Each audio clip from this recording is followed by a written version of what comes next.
Graças a Deus. Meus irmãos, paz do Senhor. Quantos contentes com Jesus nessa noite? Podem glorificar a Deus?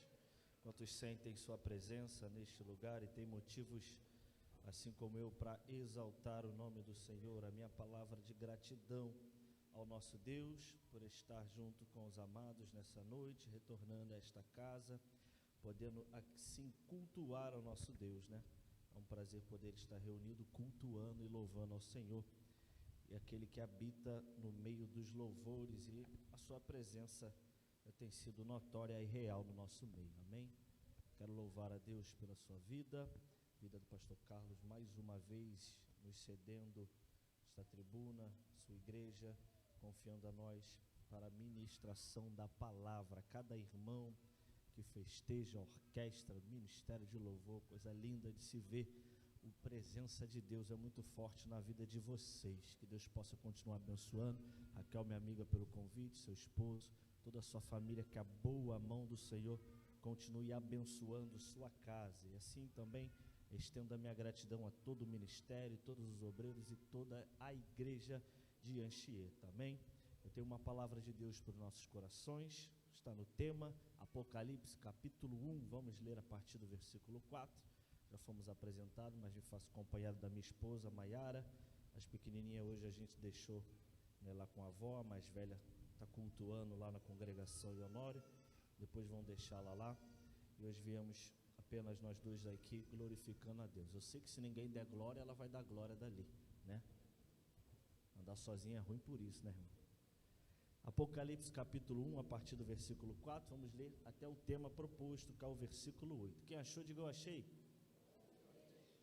João, às 7 igrejas que estão na Ásia, graça e paz seja convosco da parte daquele que é, que era e que há de vir, que é e da dos 7 espíritos que estão diante do seu trono. Versículo 5. E da parte de Jesus Cristo, que é a fiel testemunha, o primogênito dentre os mortos e o príncipe dos reis da terra, aquele que nos amou e em seu sangue nos lavou dos nossos pecados e nos fez reis e sacerdotes para Deus e seu Pai. A ele a glória e poder para todos sempre. Amém. Eis que vem com as nuvens e todo olho o verá, até os mesmos que o transpassaram, e todas as tribos da terra se lamentarão sobre ele, sim. Amém. Versículo 8. Eu sou o alfa e o ômega, o princípio e o fim, diz o Senhor, que é, que era e que há de vir, o Todo-Poderoso. Você pode glorificar a Deus. Tome seu assento, se possível, Bíblia aberta, e você acompanha comigo o texto sagrado. Não vou me estender, mas permita-me entregar aquilo que o Senhor tem colocado ao nosso coração. O livro do Apocalipse, o último livro da Bíblia, versículo 4, versículo 5, nos revela de quem é este livro, a autoria deste livro, revelações dadas de Jesus para João, revelação dada de Jesus para João. João escreve isso preso em Patmos, uma ilha prisional, crendo que os irmãos bem sabem disso. E João, ele recebe as revelações de Jesus, uma mensagem que inicialmente veio ser uma transmissão de esperança para uma igreja duramente perseguida. Nós vemos a partir do versículo 4, irmãos, eu não quero tomar muito tempo de verdade, mas eu quero entregar aquilo que o Senhor tem proposto a nós. Nós vemos que há uma saudação às 7 igrejas da Ásia. E aqui o Senhor, ele já vai se identificar, né? Como eu já disse, o nome do autor, ele é mencionado logo no início. O autor deste livro é o próprio Senhor Jesus, que deu as revelações para João. Nós vamos ver que agora ele vai direcionar estas cartas, essa palavra, às 7 igrejas situadas na Ásia. Mas tem 3 pontos importantes que a gente precisa entender dentro desse texto que nós lemos. Porque primeiro ele fala de algo que ele era, que ele fez, algo do passado, e depois ele aponta a sua fala para algo que ainda há de fazer. Obras já feitas por Jesus e obras que ainda serão feitas pelo Senhor Jesus. Então esses versículos que nós lemos, eles são divididos nesta parte. Nós, por exemplo, lemos o versículo 4, eu fiz questão de ler a partir daí, porque quando ele se revela, aquele que era, aquele que é e que há de vir. É assim que Jesus começa se apresentando e é assim que ele termina também se apresentando no final desta fala. Mas a gente chega no versículo 5, onde ele diz e direciona a sua fala e trazendo a sua revelação para João, ele traz uma palavra, como eu já disse, de uma obra feita do passado. E João vai escrever as revelações de Jesus, e aqui já relatado como o primogênito de Deus. Entenda um pouco isso, me preste um pouco da sua atenção. Alguém me antecedeu e citou aqui João capítulo 3, versículo 16. Em João capítulo 3, versículo 16, que é considerado um versículo central da Bíblia, ele vai nos mostrar, e a Bíblia nos diz, que ele era o unigênito de Deus, que Deus amou o mundo de tal maneira que enviou o seu Filho unigênito para que todo aquele que nele crê não pereça, mas tenha vida eterna. Então João, que também é o escritor do livro do Apocalipse, apóstolo João, discípulo do amor, ele recebe a revelação de Jesus e aqui ele relata como o primogênito de Deus. Espera aí, está dizendo então, Felipe, que a Bíblia ela tem contrassenso entre ela, que a Bíblia se contradiz, que João escreveu 2 vezes, se confundiu? Não, a Bíblia é inerrante, palavra de Deus. Só que são momentos diferentes, escritas em períodos diferentes. Quando João ele escreve em João capítulo 3, versículo 16, ele está dizendo realmente que Deus ele enviou o seu unigênito. O que é unigênito? Filho único. Então ele veio enviado pelo Pai com uma missão, e a missão você sabe, qual foi? Se entregar na cruz do Calvário. O próprio Jesus veio sabendo da sua missão, e todas as vezes que ele revelava a sua missão aos seus discípulos, ou a quem o ouvia, ele declarava, é necessário que o Filho do Homem padeça todas essas coisas. Então ele veio direcionado, ele veio com uma missão, de se entregar e de morrer na cruz. Na cruz, ele leva, como já havia profetizado, o profeta Isaías, lá no tempo da lei, disse que ele levaria sobre si as nossas transgressões, as nossas iniquidades. Ele disse que o castigo que nos traz a paz estava sobre ele, e pelas suas pisaduras nós fomos sarados. Então entenda algo, João escreve capítulo 3, versículo 16 do Evangelho, direcionado à igreja, que ele é enviado como o unigênito de Deus, e de fato é, ele vem como único, Filho único de Deus, unigênito de Deus, e cumpre a sua missão. Jesus operou milagres, Jesus pregou, Jesus salvou vidas através da palavra, através do Evangelho, através da pregação, anunciando o reino de Deus. Só que Jesus ele veio com uma missão, e nós sabemos bem, como eu já disse, veio se entregar, veio assumir a nossa culpa, veio assumir o nosso lugar. O apóstolo Paulo, quando escreve a carta aos Romanos, ali no capítulo 7, no capítulo 8, ele vai revelar acerca disso, tanto que ele começa o capítulo 8, dizendo que não há nenhuma condenação, mais nenhuma condenação, para aqueles que estão em Cristo Jesus, que não andam mais segundo a lei, mas agora já estão livres e abdicados da lei. Por que Paulo fala sobre isso? Por que Paulo diz que agora que aqueles que estão em Cristo Jesus estão livres de toda condenação? Capítulo 7, ele está dizendo que a lei, ela vinha, irmão, e a lei, ela era algo perfeito. A lei era perfeita, e a lei, ali ele faz uma analogia do casamento. O que ele diz? Ele diz que nós somos a noiva nesse negócio, a noiva que éramos casados, estávamos prestes a casar com um marido perfeito. Quem era o marido perfeito? A lei. E ele, na sua analogia, estou falando de forma bem rápida, ele está dizendo o seguinte: nós, imperfeitos, somos incapazes de agradar esse marido perfeito. Nós somos imperfeitos e não temos condição de agradarmos esse marido perfeito, agradarmos a lei. Então era impossível para o homem agradar a lei. Por si mesmo, o homem é impossibilitado de se salvar. Então o que ele diz dentro dessa analogia? Que nós somos substituídos por Jesus. Porque a lei dizia o seguinte, a lei mostrava que era algo que só poderia haver separação, divórcio. O marido e a mulher só podiam se separar com um requisito, qual? Morte. Morreu, está livre para contrair novas núpcias. Enquanto está vivo, não pode. Então o que Jesus faz? Jesus assume o nosso lugar e morre na cruz. E quando ele morre na cruz, você sabe bem, ao terceiro dia ele ressuscita. E ressuscitando, agora tendo já um atestado de óbito no bolso, Jesus já está nos dando legalidade pela lei para nos separarmos dela. Então assumiu o nosso lugar, nos separa da lei, e agora ele ocupa não mais o lugar da noiva, mas ele ocupa o lugar do noivo. Então, com o que Jesus fez, fomos separados da condenação da lei, porque a lei era aquela que apontava o nosso erro, a lei era aquilo que mostrava o nosso erro, a lei era aquilo que fazia uma ressonância no nosso erro, mas a lei não tinha poder de nos salvar do nosso erro.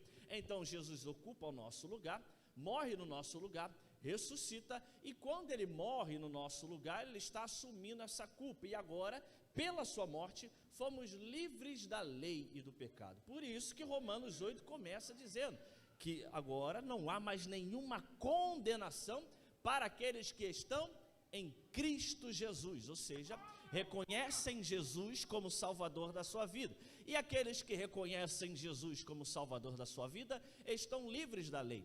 Lá em Honório eu costumo dar aula para a classe de discipulado, eu sempre digo algo para eles, que a gente tem um termo, um costume nosso, e a gente fala muito sobre quem quer aceitar Jesus. Só que se a gente analisar essa fala, parece que é Jesus, pastor Carlos, que está precisando da gente. Eu te aceito então, o senhor está precisando de mim, eu te aceito. Não é aceitar Jesus, claro que a gente só usa isso como um termo, de fato é reconhecer Jesus. E o que é reconhecer Jesus? Reconhecer o sacrifício dele na cruz, que foi feito por mim. Reconhecer que na cruz ele leva o meu pecado, reconhecer que na cruz ele leva a minha culpa, reconhecer que o que ele fez na cruz foi por mim. Quando eu reconheço isso, é o que o mesmo apóstolo que fala para Romanos, fala também para os Colossenses. Ele diz que agora nós já estamos ressuscitados com Cristo, agora nós pensamos nas coisas do alto, ou seja, agora nós temos novas vestes, há uma mudança. E ele diz que ele desejava que os colossenses fossem dotados de toda inteligência e sabedoria espiritual. O que Paulo está falando ali para os colossenses? Está falando o seguinte: eu quero que vocês conheçam a quem vocês estão servindo, eu quero que vocês saibam quem vocês estão servindo, eu quero que vocês entendam o que vocês estão servindo. Paulo está dizendo, eu quero que vocês saibam muito bem, não apenas o que aconteceu na cruz, porque o mundo sabe. Se você parar no primeiro bar ali fora, parar na primeira esquina e perguntar para o ímpio e dizer quem morreu na cruz, ele vai dizer Jesus, todos sabem, mas não basta conhecer a história da cruz. Paulo diz aos Colossenses sobre ser um participante da cruz. Quando me torno participante da cruz, reconhecendo Jesus como Salvador da minha vida, agora eu estou enquadrado no que Romanos 8 diz, que não há mais nenhuma condenação. Por que, Felipe, você fez todo esse rodeio? Para você entender a diferença de quando João relata sobre o unigênito e quando João relata dele como primogênito, porque ele veio enviado como unigênito de Deus, filho único. Ali ele morre na cruz, e a vara seca de Arão era aquela vara que não podia produzir frutos, produzir amêndoas. Mas o que aconteceu com a vara seca de Arão? Produziu frutos. O que aconteceu com Jesus na cruz? Produziu frutos. E o que são os frutos produzidos por Jesus na cruz? Jesus na cruz produziu filhos para o Pai, filhos por adoção. E agora em Jesus nos tornamos filhos de Deus. É por isso que em João 3,16 ele fala, ele foi enviado como unigênito. Mas em Apocalipse 1,5 ele diz que ele é o primogênito dentre os mortos. Quer ver uma resposta bíblica? E eu paro por essa parte por aqui. Hebreus capítulo 1 diz que ele, quando foi assento aos céus, ou seja, após a ressurreição, após passar um espaço de 40 dias com os discípulos, após falar para os discípulos, não saiam de Jerusalém, aguardem o revestimento de poder, aguardem a vinda do Espírito Santo. Jesus é assento aos céus, os discípulos vêm, os anjos aparecem e falam, porque estão olhando da forma que ele foi, ele vai voltar, mas ele agora vai ser assento e elevado aos céus. Hebreus capítulo 1 diz, pastor Carlos, que quando ele chega aos céus, após sua ascensão, ele é reconhecido diante dos anjos como o primogênito de Deus. Então veio como unigênito, na cruz gera filhos ao Pai e volta para o céu como primogênito. É por isso que João está aqui no capítulo 1, versículo 5, dizendo, o primogênito dentre os mortos. Quem são esses mortos? Que mortos são esses que João está revelando através da revelação de Jesus? Esse morto sou eu e você, irmão, porque se o inimigo, se o diabo, se Satanás se opor contra a nossa vida, pastor Carlos, dizer, você você não pode se salvar, você não pode cantar louvores, você não pode ser um cristão, você não pode estar participando dessa festa, você não pode estar no culto. O que nós temos como comprovação de que podemos, um atestado de óbito de alguém que assumiu o meu lugar e dizer: eu já fui livre da condenação da lei. Aqui, diabo, eu tenho um atestado de óbito que prova que eu já morri, mas quando eu morri quando ele assumiu a minha culpa na cruz do Calvário, eu morri quando ele assumiu o meu lugar na cruz do Calvário, eu morri quando ele assumiu o meu lugar e sobre ele levou a minha iniquidade e a minha transgressão. Não sei se tem alguém já entendendo a palavra nessa noite. Eu vim pregar para você e dizer: se o diabo se levanta contra você para te acusar, lembre ele muito bem de que Jesus já assumiu o teu lugar, e hoje você está aqui porque você recebeu este livramento do céu. Glorifica o nome do Senhor. É o primogênito de Deus dentre os mortos, o príncipe dos reis da terra. Aí ele diz: aquele que nos amou e em seu sangue nos lavou dos nossos pecados. Foi a obra da expiação na cruz do Calvário. Só que quando ele diz em seu sangue nos lavou dos nossos pecados, no original do grego diz: em seu sangue nos libertou dos nossos pecados. Então para o mundo nós somos prisioneiros, para o mundo nós somos alguém refém de uma lei, para o mundo, aos olhos daqueles que não entendem, nós somos os presos, nós somos aqueles que não podemos fazer o que queríamos fazer, mas à luz da palavra nós já fomos libertos, porque muitos pensam ser libertos estando do lado de fora, só que do lado de fora não estão libertos, do lado de fora estão sobre um jugo, de lado de fora estão reféns dos seus pecados, refém dos seus prazeres. Nós que aqui estamos, não, nós somos libertos, e se hoje nós somos libertos, estamos aqui com prazer na nossa alma, estamos aqui com alegria no nosso coração, e poderíamos estar lá do lado de fora, fazendo o que o mundo diz que é bom, fazendo o que o mundo prega que é bom, fazendo o que o mundo quer insinuar que é agradável, mas nós entendemos que o caminho de lá conduz à morte, e o caminho daqui de dentro conduz à vinda, mas só entende isso quem foi liberto pelo sangue de Jesus na cruz do Calvário. Eu não sei se tem gente entendendo a revelação nessa noite, mas você já foi liberto da condenação, livre do pecado. Eu não vim pregar prosperidade, pastor Carlos, eu não vim pregar porta aberta, eu não vim pregar envelope, se ele mandar eu falar, eu falo, eu não vim pregar que ele vai enviar uma chave, se ele disser eu digo, mas até agora ele não disse nada. Eu vim pregar que ele é poderoso e é o nosso Deus, mas só pode bater no peito e declarar que ele é o nosso Deus quem já passou por essa expiação, quem já entendeu o que aconteceu na cruz, quem compreendeu que a salvação veio por intermédio dele. Eu vim apenas nessa noite declarar que nós somos libertos, nós fomos resgatados, nós fomos salvos, nós somos transformados. Aqueles que não tinham perspectiva de vida, que aos olhos dos homens vai morrer, é sepultura, vai acabar-se nas drogas, vai acabar-se nesse vício, vai acabar-se na prostituição, mas Jesus nos deu um banho, Jesus trocou nossas vestes, Jesus nos fez nova criatura, e como nova criatura, hoje nós temos uma perspectiva. Que perspectiva é essa, Felipe? Simples. Antes olhavam para nós e diziam: é sepultura, vai morrer a qualquer momento, é caso perdido, é bomba relógio. Hoje olham e olham com um olhar diferente, porque hoje nós temos uma perspectiva futura. Qual? Ser bem-sucedido? Qual, pregador? Sermos ricos, sermos famosos, sermos conhecidos e respeitados diante dos homens? Não, nada disso tem mais valia do que a nossa verdadeira perspectiva. é saber que o momento que estamos vivendo aqui, ele é apenas passageiro, porque já nos foi preparado o lugar. Levanta a tua mão, pelo amor de Deus. Essa mensagem é de esperança para você que anda cabisbaixo, oprimido, preocupado. Há uma esperança te aguardando, há algo melhor, há dias melhores, a eternidade já foi preparada. Então hoje tu pode bater no peito e dizer: Ele é poderoso e Ele é o meu Deus, nele eu tenho salvação. Oh glória, eu sinto Jesus aqui, irmãos. Então aqui no versículo 5 ele está falando do que Jesus já fez e o que alcançamos pelo que Ele fez. Aí no 6 ele continua: e nos fez reis e sacerdotes para Deus Pai. A Ele a glória, poder para todos sempre. Amém. Êxodo 19:6 diz sobre isso: vós sereis reino sacerdotal. Era uma promessa. E Ele hoje nos faz sacerdotes.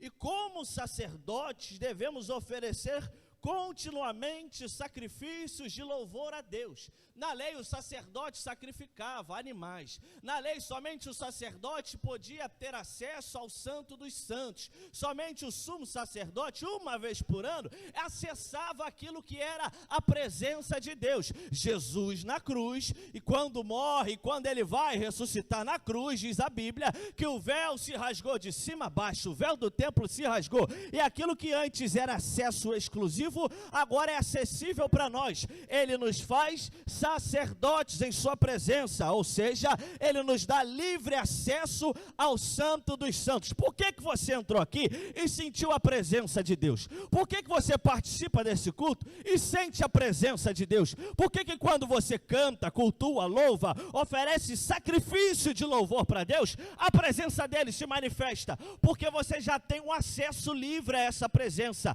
Somos sacerdotes para oferecer sacrifício de louvor a Deus. Por que ele está aqui? Porque tem um grupo que se reuniu com o intuito de quê? De louvar e engrandecer o nome do Senhor. A presença dele está aonde ele é louvado, a presença dele está aonde ele é glorificado, a presença dele habita no meio do louvor. Por que ele está aqui? Porque nós louvamos. Por que ele está aqui? Porque nós adoramos. Por que ele está aqui? Porque ele nos deu livre acesso para a sua presença.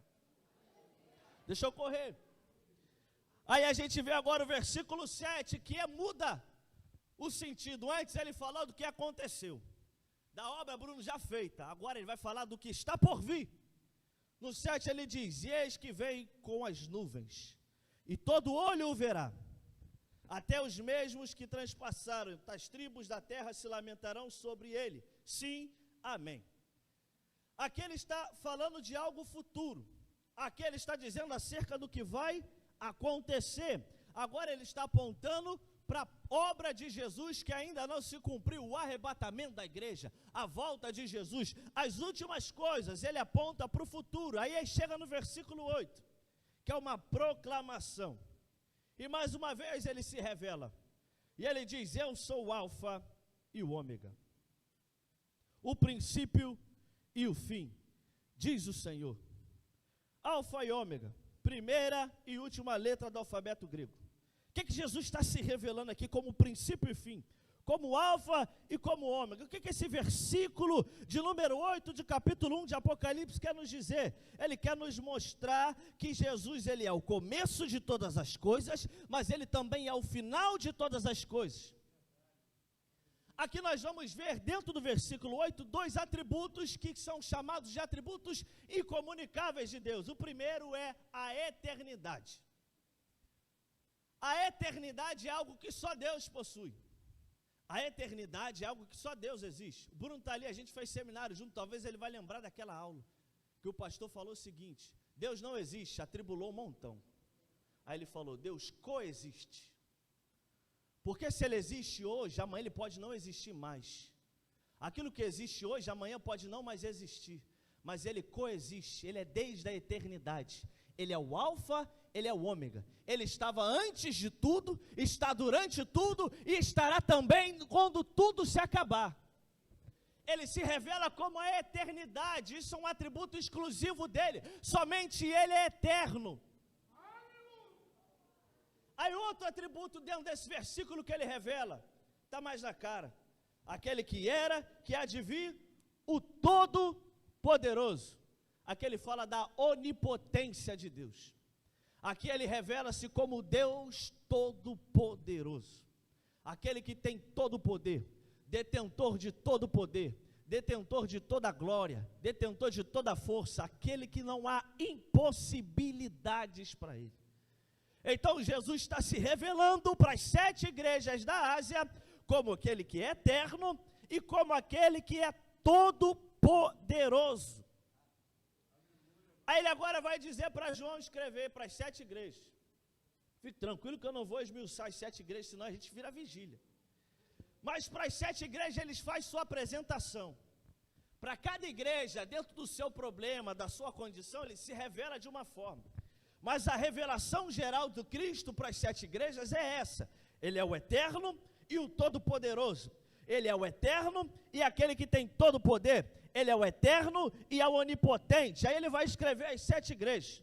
E ele começa com uma igreja que já perdeu o primeiro amor, a igreja de Éfeso. E ele vai dizer para a igreja que tem algo contra ela. Eu tenho contra ti que deixaste o teu primeiro amor, as tuas primeiras obras, a tua primeira caridade. Ele está dizendo para Éfeso, aquilo que você fazia antes fervorosamente, hoje você não faz mais. Aquilo que você fazia antes dedicadamente, hoje já não tem mais tanta dedicação. Eu costumo dizer, irmãos, que o nosso problema não é a falta de fé, porque fé a gente tem. O nosso problema é a inconstância da fé. Quer ver um exemplo? Lembra quando Pedro, ele diz para Jesus, se é o Senhor mesmo, me manda ir ter contigo por cima das águas. Ele está vendo a tempestade, ele está inseguro dentro do barco, que deveria ser o local de segurança. É Pedro dizendo, eu sei que onde o Senhor está é mais seguro, e se é o Senhor mesmo, me manda ir ter com o Senhor por cima das águas. O que é que Jesus fala para ele? Vem, porque ele é o Todo-Poderoso. Se o problema é eu, Pedro, se o problema é saber se sou eu mesmo, então eu sou eu, então vem. O que diz o texto? Que Pedro desce do barco e começa a andar sobre as águas em direção a quem? A Jesus. Pedro teve fé? Teve fé. Mas qual foi o problema de Pedro? O nosso problema, a inconstância. E sentindo o vento, teve medo e começou a afundar. Ele lembrou do vento que soprou nele dentro do barco e disse, é o mesmo vento que dentro do barco estava fazendo ter medo de perder a vida, está soprando aqui ainda, porque Jesus é o Todo-Poderoso. Mas o fato dele ser o Todo-Poderoso não quer dizer que muitas das vezes ele vai agir da forma que a gente premeditou, não. Porque qual era a ideia na cabeça dele? Jesus chegou, acalma a tempestade. Não, Jesus fala, vem no meio da tempestade. Mas se ele é o Todo-Poderoso, eu preciso crer, pastor Carlos, que ele continua sendo Todo-Poderoso, mesmo no meio da tempestade. Aí o que acontece com Pedro? Começa a afundar e clama, Jesus, me salva. Aí Jesus fala, homem de pequena fé, por que tu duvidaste? Salva Pedro. Inconstância na fé. O nosso problema, muitas das vezes, é estar enquadrado como a igreja de Éfeso, inconstante. Começamos bem, dedicados, fazemos e de repente esfriamos. A igreja de Éfeso perdeu o primeiro amor. Aí Jesus fala, lembra-te pois de onde caíste, arrepende-te e pratica primeiras obras. Jesus está falando, lembra de onde tu errou, lembra de onde tu tropeçou, lembra de onde tu caiu e volta a praticar as primeiras obras. Quer reacender essa chama? Volta da onde tu parou, volta da onde tu caiu, volta da onde tu perdeu o ânimo. A segunda carta ele escreve para a igreja de Esmirna, e essa é uma das 2 igrejas que recebe elogio de Jesus.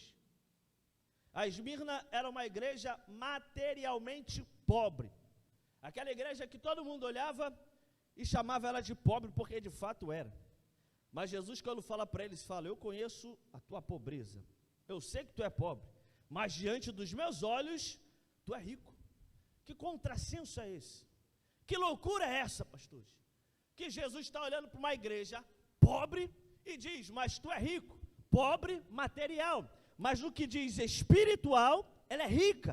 Então Esmirna era uma igreja pobre materialmente, mas uma igreja rica espiritualmente. É Jesus dizendo o seguinte: entenda uma coisa, talvez possa te faltar recursos, talvez possa te faltar materiais, talvez possa te faltar algo que a sua condição te favoreça, mas o que não pode te faltar é aquilo que eu compartilho com você, a minha presença. Ou seja, tu é pobre aos olhos dos homens, tu não tem conhecimento aos olhos do homem, tu não tem recurso ao olho do homem, tu não tem condição aos olhos humanos, mas quando eu olho para você, eu digo: tu é rico. Tu está preocupado com o quê? A forma que o homem julga a tua causa, julga a tua posição, julga a tua postura, julga quem tu é, ou a forma que Jesus julga quem é você? Homem diz: Esmirna é pobre, mas Jesus diz: tu és rico. Pode te faltar material, pode te faltar condição, pode te faltar o conhecimento do homem, mas se você tem a presença, é Jesus dizendo: tu é rico. Sabe o que é isso? É mais do que suficiente, porque dinheiro tem hoje, amanhã acaba, fama tem hoje, amanhã vai embora, saúde tem sobrando hoje, amanhã está no hospital, mas a presença dele não. Ele é o alfa, ele é o ômega, ele é o princípio, ele é o fim. Presença dele é para a eternidade.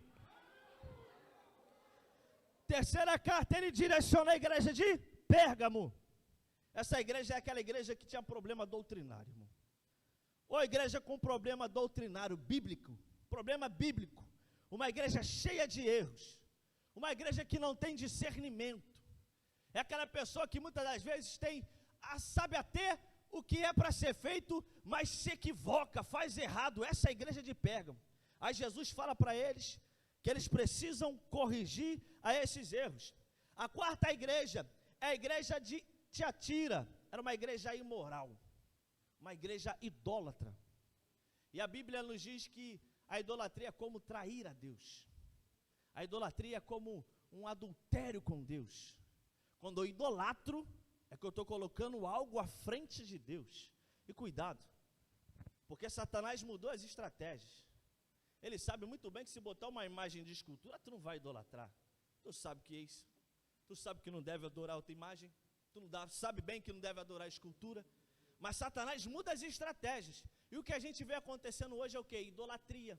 Mas não a imagem de escultura, mas idolatria a nomes, idolatria a homens, idolatria aquilo que eu julgo ser bom para mim. Coloco à frente da minha adoração a Deus. Coloco à frente da minha santidade a Deus. Coloco à frente daquilo que deveria ser o meu louvor a Deus. Então, quando eu coloco à frente, eu estou idolatrando. Aí Jesus se apresenta e corrige a igreja de Tiatira. Aí a quinta igreja, a igreja de Sarde, outra igreja que tinha fama. Mas se Esmirna tinha fama de pobre, Jesus diz que eles eram ricos, a igreja de Sarde era o contrário, tinha fama de viva. Congresso em Sardes, todo mundo queria pregar. Conferência em Sardes, todo mundo queria cantar. Culto em Sardes era lotado, vivia de fama, porque um dia a igreja de Sardes foi visitada pelo Espírito Santo, mas ela deixou a chama se esfriar. Aí Jesus fala: tu tem fama de vivo, mas quando eu olho para você, tu está morto. Tu canta, tu prega, tu fala, tu está aí fazendo tudo, mas quando eu olho para você, eu estou vendo morte. A tua fama diante dos homens é uma fama viva. A tua fama diante dos olhos humanos é uma fama de vivo. É admirado como vivo, mas quando eu olho, é morto. Fama de que vive, mas está morta. Tem muito sarde andando por aí. Tem muito sarde, pastor Carlinhos, andando por aí. Vive de fama. Vive do que os outros dizem. Mas quando Jesus olha, fala: já morreu há muito tempo. Agora o glória ficou difícil, eu sei. Mas se Jesus está falando aqui, e se tiver sardes aqui, ainda há tempo. Porque já foi falado aqui, Ezequiel 37, vai ter vento dentro desse vale. E não é vento contrário, não. Não é vento para bagunçar, não. É vento ordeiro. A presença do Espírito vai ser soprada para trazer de volta a vida. Sexta igreja, Filadélfia. Vou nem falar, igreja aprovada. Sétima igreja, Laodiceia. mornos e vomitados. É aquela que Jesus fala, quem dera fosse frio ou quente, mas tu é morno, e por ser morno eu vomito. Era uma igreja que se orgulhava do que tinha também. A igreja de Laodiceia ficava situada, na cidade de Laodiceia, obviamente, entre duas cidades, Colosso e Herápolis. Olha só como é que Jesus sabe da geografia do negócio e toca aonde machuca. Mas Jesus não toca onde machuca para matar, ele toca para curar. E Herápolis era conhecida por ser uma cidade por possuir fontes termais. Recebiam visitantes em Herápolis, porque as fontes termais eram curadoras. Águas quentes, agradáveis, então vinha muita gente turista. Ia para Herápolis para curtir aquele banho na água quente. Colosso era conhecida por suas águas geladas e frias, que também eram usadas para fins medicinais. No meio está quem? Laodiceia. Não tinha fonte termal, que tinha Herápolis, não tinha água fria gelada para fim medicinal, como tinha em Colosso. Como chegava a água em Laodiceia? Pelos dutos, encanamentos da montanha. E como é que chegava a água? Morna. Ruim para o consumo. E Herápolis tinha água quente. Colosso tinha água gelada. Laodiceia tinha água morna. Aí Jesus está dizendo, quem dera tu fosse quente igual a Herápolis, ou fria, gelada, igual Colosso, mas por tu ser morna, igual quando pega a água aí na bica de vocês, bebe, dá vontade de vomitar, é assim que vocês estão na minha presença. Imagina ouvir isso de Jesus. Tu se orgulha, porque aí em Laodiceia tem um remedinho que pinga no olho, que é quase milagroso. Aí Jesus fala, vocês se orgulham por isso, mas vocês são cegos. Era a cidade dos banqueiros. Laodiceia tinha gente bem sucedida. Tu que diz que é rico, aí Jesus fala, mas é pobre, miserável, desgraçado e nu. Se orgulhando do que tinha, se orgulhando do que possuía, se orgulhando do que fazia, e Jesus rejeitando. Ele se apresenta para todas essas igrejas como Todo-Poderoso. E por ser o Todo-Poderoso, Ele também é o onisciente, o sabedor de todas as coisas. Ele sabe o que se passava em Laodiceia, em Filadélfia, em Pérgamo, em Esmirna, em Éfeso, em Tiatira. Ele sabia tudo, tudo que cada um passava, porque Ele é o Todo-Poderoso. Mas se Jesus envia essa palavra, e essa palavra ainda ecoa nas nossas vidas até hoje, se Jesus envia esta carta às 7 igrejas, e estas cartas são acessíveis para nós até hoje, é porque Ele ainda tem esperança de ver em nós mudança. Porque o problema não é quando alguém diz senti tua falta, o problema é quando ninguém chega e fala nem senti tua falta. Enquanto está sentindo a falta é porque quer perto, mas quando já não sente mais a falta, é porque a presença já não é mais agradável. Porque a gente entende errado. A gente canta, a gente prega e a gente fala, atrai a presença, busca a glória. Glória de Deus não é atraída, é a glória dele que nos atrai. É a presença dele que nos atrai.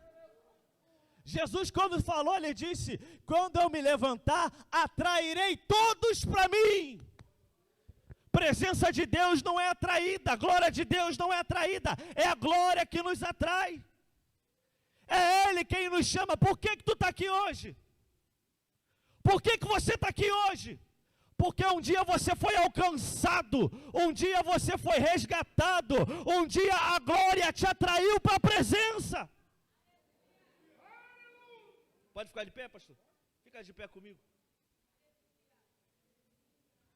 Glória de Deus é atraída, irmãos. Nos atrai, não é atraída por nós. Se não fosse a sua graça, se não fosse a sua misericórdia, se não fosse a sua onipotência, o que seria de nós? Caso perdido, condenados, sem perspectiva.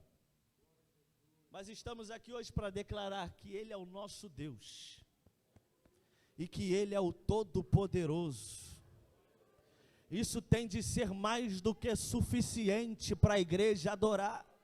Ele é o Todo-Poderoso. Mas pregador, tu não sabe como é que eu deixei minha casa? Ele é o Todo-Poderoso. Tu não sabe como é que estão os meus dias? Ele continua sendo Todo-Poderoso. Não existe impossibilidade. Não existe nada que Ele não possa fazer. Não existe nada que Ele não possa. E muitas das vezes essa dificuldade tira até o teu foco do culto. Tu vem, tu canta, tu louva, tu ouve a mensagem, mas tua vida continua estacionada do mesmo jeito. Tua vida continua da mesma forma. Mas tu não foi atraído para a presença de Deus em vão, não. Quando Ele olhou para você, Ele não fez julgamento que o homem faz. O único que podia nos julgar, nos apontar e dizer, tu não é capaz disso, foi o que nos chamou. Lembra de Davi? Samuel, enche o chifre aí de azeite. Vai lá em Belém, na casa de Jessé. Dos filhos dele, eu já tenho me considerado um deles como rei. Samuel vai, você conhece a história. Samuel chega na casa de Jessé. E aquele que Deus escolheu, estava ocultado. Aquele que Deus escolheu, tinha sido esquecido, excluído. Aquele que Deus já havia escolhido antes de revelar quem era para Samuel, não estava no ambiente. Aí Samuel olha o primogênito. Samuel olha Eliabe. Samuel diz, certamente está perante o Senhor o seu ungido. É esse aí. Deus me mandou aqui, para escolher alguém no lugar de Saul. Deus me mandou aqui, para ungir alguém a rei. Eu estou olhando para Eliabe e estou lembrando do rei Saul. Ombro largo, no shape, está forte, está grande, tem aparência de rei. Aí Deus fala, pera lá Samuel, não se atente para a sua estatura, não se atente para o exterior dele. Aí Deus se revela, porque Deus não vê como vê o homem. Tu está vendo o que está por fora e está encantado o que está por fora, mas o que tu está aprovando eu já rejeitei. Deus não vê como vê o homem, eu vejo a intenção do coração. Passou todo mundo. Aí Samuel, está alguma coisa errada. Não é possível. Se Ele é o Todo-Poderoso, Ele erra? Não erra. Acabou os meninos? Não. Tem um que apacenta as ovelhas, trabalha de escravo. Tem um que não está aqui, está lá trabalhando, apacentando as ovelhas. Então manda chamar isso. Porque se antes tinha costume de sentar na mesa, antes dele chegar, hoje o negócio muda. Se antes tinha costume de sentar na mesa, comunhão na mesa, confraternizar na mesa, sem a presença dele, hoje o negócio vai mudar. Atrai Davi para a presença, atrai Davi para o lugar de honra, atrai Davi para o lugar da unção, porque Deus liberou uma unção e disse para Samuel, tu vai ungir quem eu mandar. Unção é direcionada do céu e só é derramada na cabeça de quem Deus determinou. Deus não erra. Eu estou pregando para gente aqui que tem promessa, eu estou pregando para gente aqui que tem chamada, eu estou pregando para gente aqui que já foi separada. A unção que foi liberada para Davi não vai ser derramada na cabeça de Eliabe. Ele não erra. Ele é o Todo-Poderoso. Ele sabe todas as coisas. Quando ocultaram Davi, ele viu Davi. Quando excluíram Davi, ele já tinha mandado chamar Davi. Não se preocupa não. É só uma questão de tempo para o poder dele se manifestar na tua vida. Para o poder do Todo-Poderoso se revelar na tua vida. Mas Felipe, eu estou fraco. Eu estou caído. Eu estou miserável. O poder dele vai se aperfeiçoar na tua fraqueza, não é na tua força. Porque Eliabe é cheio de força, mas é cheio de si. Na presença dele é esvaziar-se de si mesmo. Eu estou sentindo a presença do Eterno aqui hoje. Eu estou sentindo uma graça que nos envolve nesta casa hoje. Ele é o Todo-Poderoso. Eu estou fraco, o poder dele se aperfeiçoa na tua fraqueza. Ele está te chamando para dentro, para ser revelado o mistério na tua vida.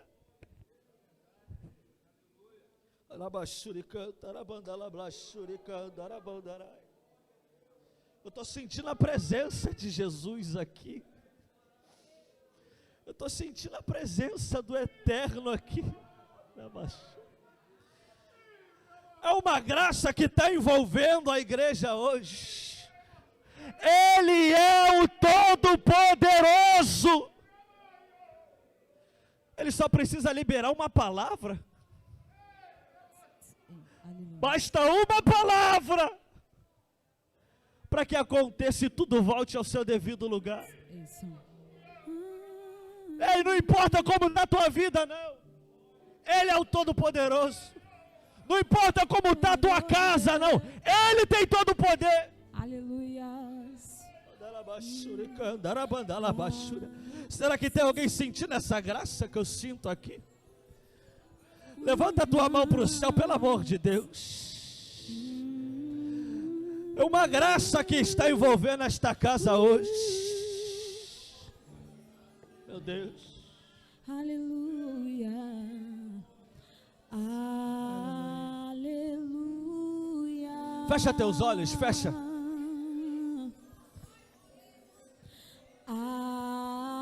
Fecha teus olhos. Seja envolvido por esta graça. Poderoso é o Senhor nosso Deus. Seja envolvido por essa presença. Ele te libertou da culpa. Ele é o Todo-Poderoso.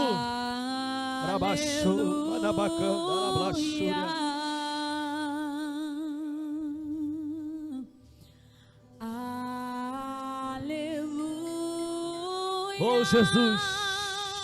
Poderoso é o Levanta a tua Senhor mão, pelo amor de Deus. Levanta a tua mão para o céu, levanta. Aleluia. Tem um atuar da presença aqui. Aleluia. Oh Jesus. Santo. Declare. Declara, declara. Santo. Rabandara suminecanda, labandara baixo, andará. Poderoso, digno de louvar, digno de louvar. Se tu ouve essa palavra, se essa palavra te alcançou hoje, e você quer tomar aquela decisão que vai mudar o rumo da tua vida, o pastor já me deu autorização para isso, por isso eu faço. Sai do teu lugar e vem aqui na frente. Jesus te chama hoje. Jesus te chama hoje. Quer te livrar da culpa. Quer te livrar da condenação.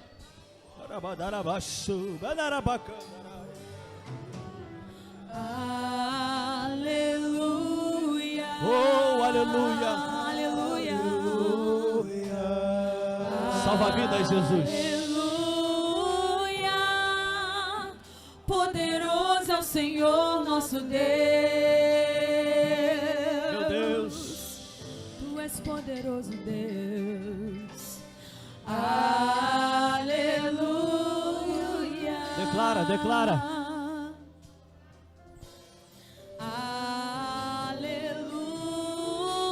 Levanta a tua mão para o céu. Poderoso. Eu vou devolver o microfone a quem é de direito, mas levanta a tua mão. Segura aí. Eu sinto uma presença de Deus aqui. Tem uma graça envolvendo as nossas vidas hoje. Tem gente já sentindo isso aqui.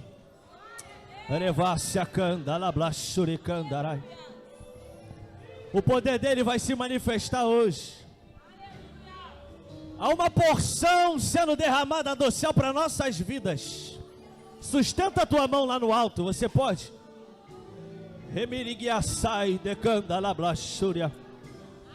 Não vou dizer os céus vão se abrir, não, os céus já estão abertos. Os céus já estão abertos sobre esta igreja. Orevácia. Eu estou sentindo uma presença tão forte aqui. Levanta a tua mão para o céu.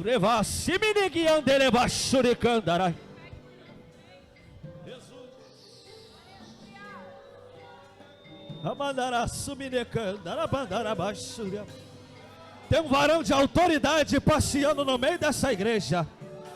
Remandará simineguiaçai.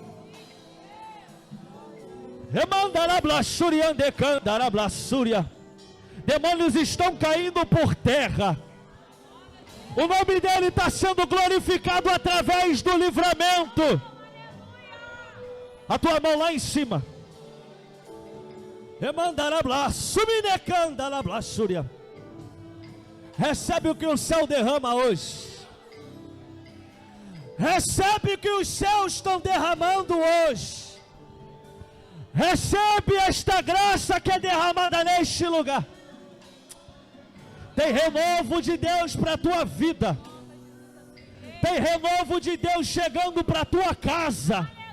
Tem gente que vai voltar para casa diferente.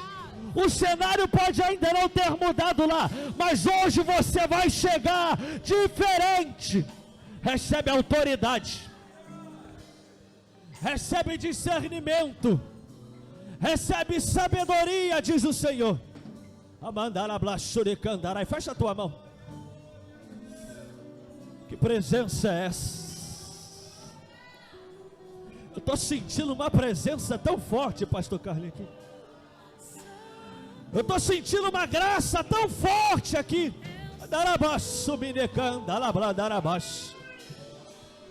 Fecha a tua mão. O céu te entrega algo hoje. Ele é o Todo-Poderoso. Eu vim declarar que Ele é o Todo-Poderoso. E o poder dele está se aperfeiçoando hoje na tua vida. Com a tua mão fechada, mas a boca não, por favor. Abre essa tua boca santa. Faz aquele barulho que o diabo não gosta. Pastor Carlos, tem um barulho que o inferno detesta. É ver crente na prova adorando. É ver crente na luta adorando.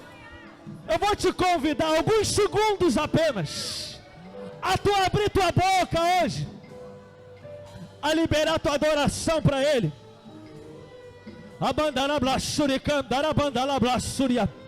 Se você pode, deixa teu adversário atribulado agora. Tu vai cantar, tu vai adorar, tu vai declarar que Ele é o Todo-Poderoso. Se você pode, abra a tua boca para glorificar. Adora o nome de Jesus.